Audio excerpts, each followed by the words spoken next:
Hello and welcome back to the accounting module. In our previous lesson, we reviewed the functionality of journal entries. In this lesson, we will review tax reporting and closing the period, month or year, exploring tax reports, closing a tax period, closing a month, and closing a year. Odoo Accounting supports tax reporting in various countries. In the UK, this includes Making Tax Digital (MTD) requirements. MTD is a UK government initiative that aims to digitise and streamline tax processes for businesses. Odoo Accounting helps businesses comply with MTD regulations by providing the necessary features and tools to generate accurate tax reports. Let's navigate to Accounting from the main dashboard and then select Reporting, Tax Return to view it.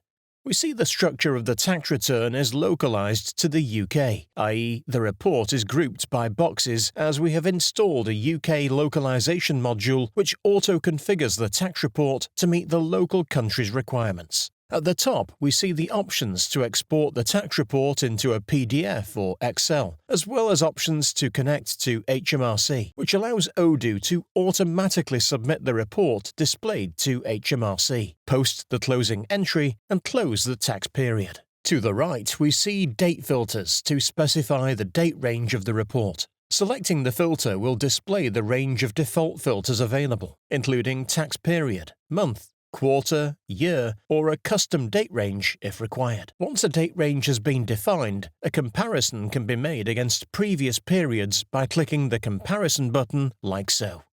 The Posted Entries button enables filtering for whether to include or exclude draft entries.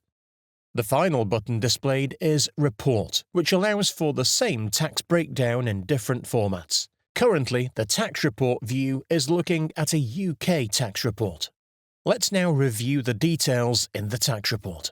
The balance of each box is automatically calculated and posted by Odoo when an invoice or vendor bill is posted by a user.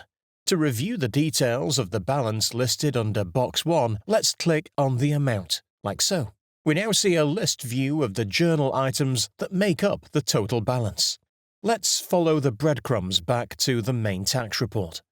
To submit the report automatically, simply click the Connect to HMRC button, where you would be redirected to the HMRC Gateway's login page and can submit the report automatically. The authentication with HMRC is a one-off exercise, which means when you submit the next tax report, you will not be asked to connect again to HMRC. Upon the successful submission to HMRC, let's next click on Closing Entry to automatically create a draft closing journal entry, and we'll move the balance from tax accounts to the VAT control account. Posting this entry will also close the period and puts a tax lock date automatically. Closing the period prevents any additional invoices or bills being posted, which would have tax implications for the closed period. Let's post this and review our lock date window. To review the lock date, let's navigate to Accounting, Lock Dates. We see the lock tax return date is automatically applied for the closed period, which is the end of the quarter. This window is also where we can set open and closed periods and specify which users are permitted to post journal entries in the closed period. We also see the sales and purchases lock dates and lock everyone dates. There are several differences between sales purchases lock dates and a tax return lock date. When a tax lock date is applied, the system will only restrict the user from posting an entry into the closed period where it has a tax implication, whereas normal journal entries which do not impact the tax will still be allowed to be posted. In comparison, a sales purchases lock date will put blanket restrictions on any posting to the closed period. However, a user with the highest level access rights in accounting will still be able to post in the closed period. The Lock Everyone date will apply restrictions to all users with exceptions as required, and a hard lock prevents all and any entries by all users, including those with the accountant access rights. In addition to closing the tax period and submitting tax reports as required, a standard year-end process will involve moving the net profit from the P&L to the balance sheet. This is automatically done by Odoo using the account code 999999 undistributed profit and loss. Odoo will automatically move all the balance from P&L to the undistributed profit and loss account, which will be reported to the balance sheet. For the year-end process, let's go to Configuration, Setting, and scroll down to Fiscal Periods. Let's set the last day as yesterday's date, which is 17th of August, and save the changes by clicking on Save.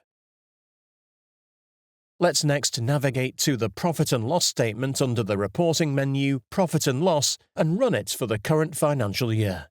We can see that Odoo has cleared the profit and loss statement of anything prior to today, as the year only just started, and there are only today's transactions to report on the profit and loss statement. Now let's go to our balance sheet under Reporting, Balance Sheet. If we scroll down to the Equity section, we can see that Odoo has automatically rolled over the unallocated earnings for previous year here, which we will now move to the Retained Earnings account by manually posting a year-end journal entry. Let's go to Accounting, Journal Entries, and create a new entry by clicking on New. Let's put the reference as Year-End Entry and the date as 17th of August. Add a journal line by clicking here, select Undistributed Profit and Loss Account with a debit of £36,277.50 and add another line below and select Retained Earnings Account with a credit of £36,277.50. Once we have entered all the information, we can now post this entry by clicking on Post. Now let's go back to the balance sheet and scroll down to the Equity section. As we can see, the undistributed profit from the previous year is now moved to the Retained Earnings account. That's it. We've successfully reviewed tax reports and accounting closing dates. Why don't you head to the next lesson, where we will explore the automation of journal postings from undistributed profit and loss to other accounts in automatic transfers. Thanks for watching, and until next time.